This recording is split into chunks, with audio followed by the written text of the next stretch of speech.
উজনি নামনিত মুখ্যমন্ত্ৰীৰ নিৰন্তৰ বিকাশ যাত্ৰা।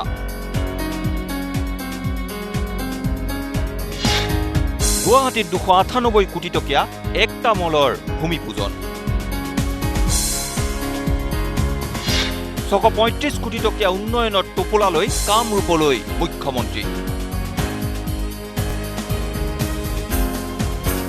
জিলাই জিলাই মুখ্যমন্ত্ৰীয়ে অব্যাহত ৰাখিছে নিৰন্তৰ বিকাশ যাত্ৰা। গুৱাহাটীৰ বেতকুচিত 298 কোটি টকাৰ ব্যয়েৰে নিৰ্মাণ হ'বলগীয়া একটা মলৰ ভূমি পূজন কৰে মুখ্যমন্ত্ৰীগৰাকীয়ে।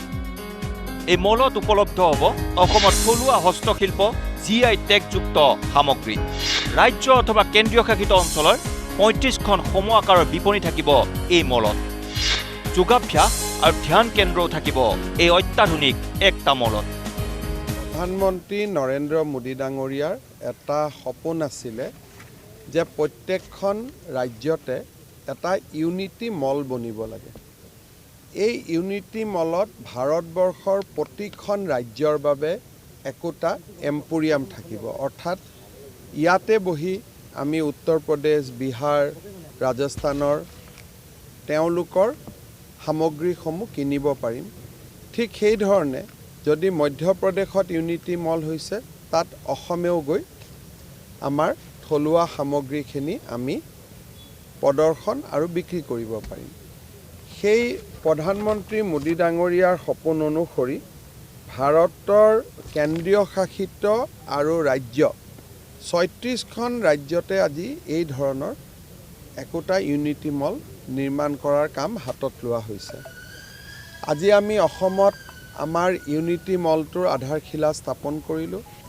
এই ইউনিটি মলটোৰ বাবে 226 কোটি টকা ভাৰত চৰকাৰে আমাক দিছে আৰু 226 কোটি টকাৰ ওপৰত 72 কোটি টকা ৰাজ্য চৰকাৰে খৰচ কৰিব। সৰ্বমুঠ ইয়াত ব্যয় হ'ব 298 কোটি টকা। 36খন ৰাজ্যৰ উপৰিও অসমৰ প্ৰতিখন জিলাৰ বাবে একোটা ৰুম থাকিব, যি ওৱান ডিষ্ট্ৰিক্ট ওৱান প্ৰডাক্ট। ইয়াৰ পিছতে 635 কোটি টকীয়া উন্নয়নৰ টোপোলালৈ মুখ্যমন্ত্ৰী উপস্থিত হৈ গৈ কামৰূপৰ বিহদিয়াত। 6 গাঁৱৰ পৰা উকিয়ামলৈ পথৰ উন্নীতকৰণৰ শিলান্যাস কৰে মুখ্যমন্ত্ৰীগৰাকীয়ে, যাৰ বাবে ব্যয় হ'ব 103 কোটি টকা। তদুপৰি 532 কোটি টকাৰে 82টা অন্যান্য প্ৰকল্পৰো আধাৰশিলা স্থাপন কৰে মুখ্যমন্ত্ৰীগৰাকীয়ে।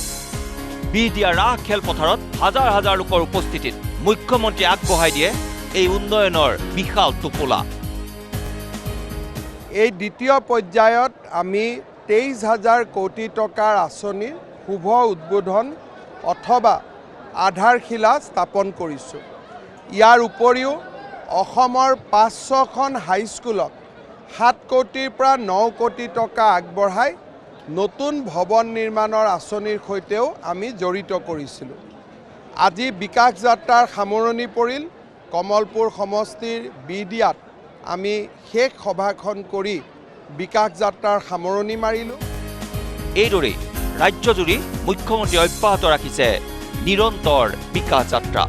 Bureau' report, news live.